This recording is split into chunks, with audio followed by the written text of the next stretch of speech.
You may know the nursery rhyme, but do you know the epic story behind it?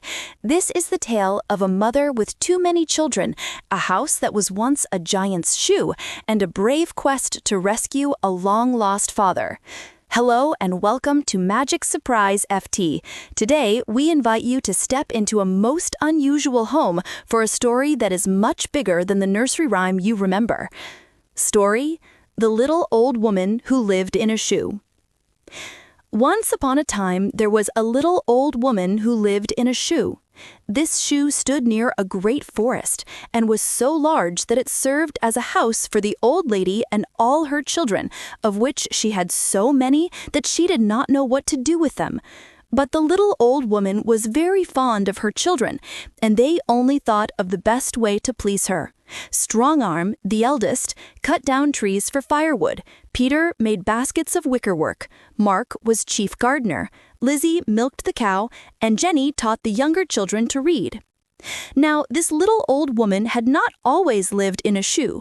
She and her family had once dwelt in a nice house covered with ivy, and her husband was a woodcutter, like Strong Arm. But there lived in a huge castle beyond a forest a fierce giant, who one day came and laid their house in ruins with his club, after which he carried off the poor woodcutter to his castle beyond the forest. When the little old woman came home, her house was in ruins, and her husband was nowhere to be seen. Night came on, and as the father did not return, the old lady and her family went to search for him. When they came to that part of the wood where the giant had met their father, they saw an immense shoe.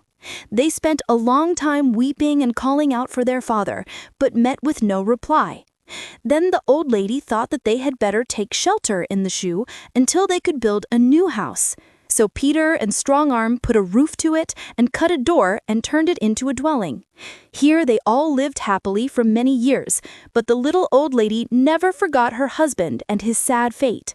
Strong Arm, who saw how wretched his mother often was about it, proposed to the next 11 brothers that they should go with him and set their father free from the giant.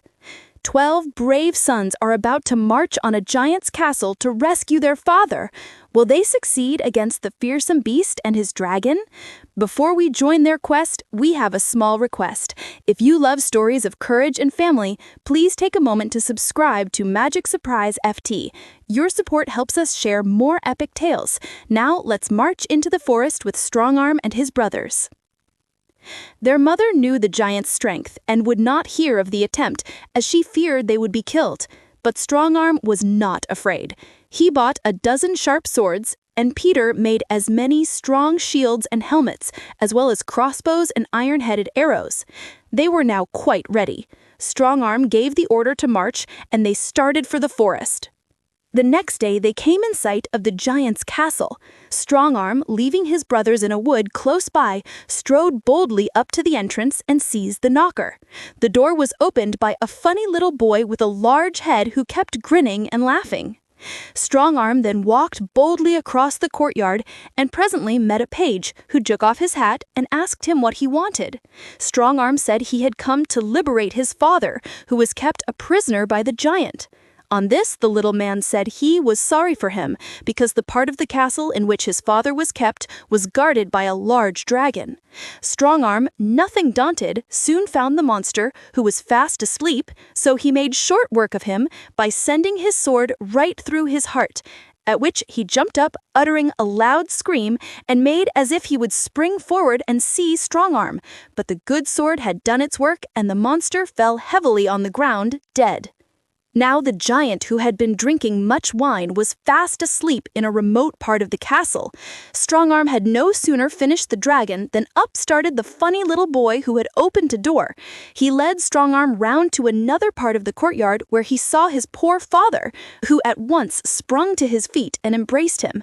Then Strong Arm called up his brothers, and when they had embraced their father, they soon broke his chain and set him free.